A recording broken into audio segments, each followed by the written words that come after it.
Once in a while, we all pick someone who's wrong for us.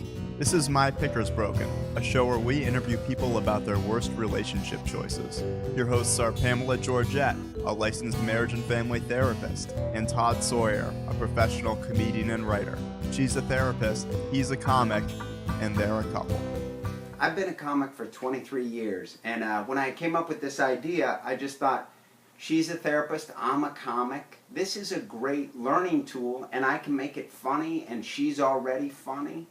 And the fact that we're a couple is aces, you know? So I think people can learn from what we have to offer, and it's entertaining. And the truth is that most of us have picked someone that wasn't right for us, and that's where the title of our show, My Picker's Broken, comes from. And we're not here to make fun of anybody, that's not our point with this. What we really want to do is help people to see maybe their patterns, see themselves in someone that we interview. Maybe they can begin to grow and learn about themselves or even change. It's useful to be able to know that you're not alone if you've put your career first and you're figuring out when it's important and how it's important to have a relationship or not. Yeah, I'm putting my career first so I can have the relationship. Right. I don't want the girl to struggle with me.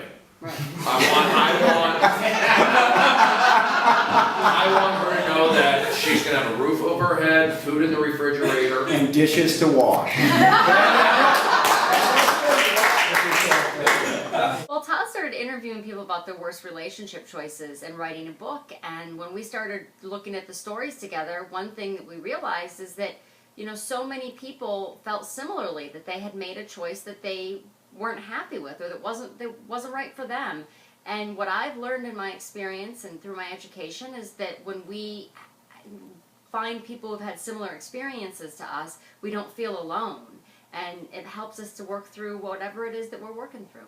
They can't really describe it, they can't really put their finger on it, but they felt something. They felt that something wasn't right, and we actually have a physiological reason for having a gut feeling or an intuition.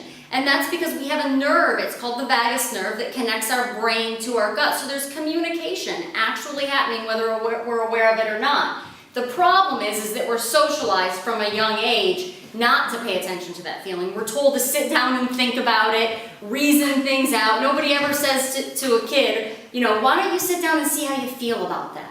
But there's a big difference between impulse and a gut feeling. Because my dad will grab a bride just like you grab a pack of gum at the cashier. He is impulsive, and there's a difference. Absolutely. We need to learn to trust our gut. It's like a skill, just like any other skill. Since we've been socialized not to trust it, we have to relearn how to trust our gut. I was 16, and I was dating this girl, and she said, "What are you doing tomorrow?" And I said, "I'm going to go play golf." And she was, "Well, maybe I can go with you." And I said, well, they don't let people out if you're not playing, you don't play. She said, "Well, maybe I could caddy for you." And I was just like, "Oh, this is I have to be away from you." And so even at 16, I knew that. Right. And it is unattractive, that neediness. When you try and be someone's everything or you're trying to make them your everything, it can be really unattractive. And those outside interests and relationships, they actually bring more to the romantic relationship. It actually makes that relationship more interesting and stimulating. I dated a girl right after my divorce from like Match.com or whatever. And we're out to dinner, and this is going okay. And she excuses herself to go to the bathroom. And she says, "Don't leave." And then she goes to the bathroom. And I thought that was pretty funny, right? So when she comes back and sits down, I said, "Hey, I thought that was pretty funny that you said don't leave." And she goes, "Oh, I wasn't joking. Last week I went on a date and the guy left when I went to the bathroom."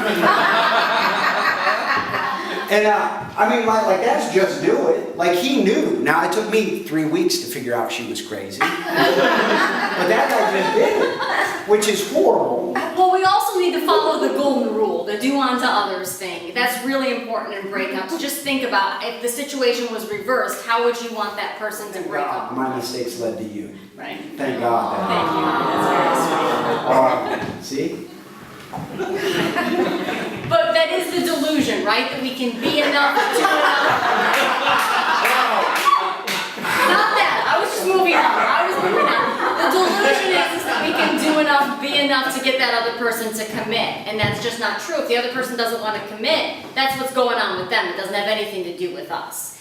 It's been really fun working on this project together with Todd. You know, we've gotten to know each other better. We've gotten to really look at some of our choices in the past and our current choice. And, you know, all these things that come up with other people, we get to see how that plays out in our own lives.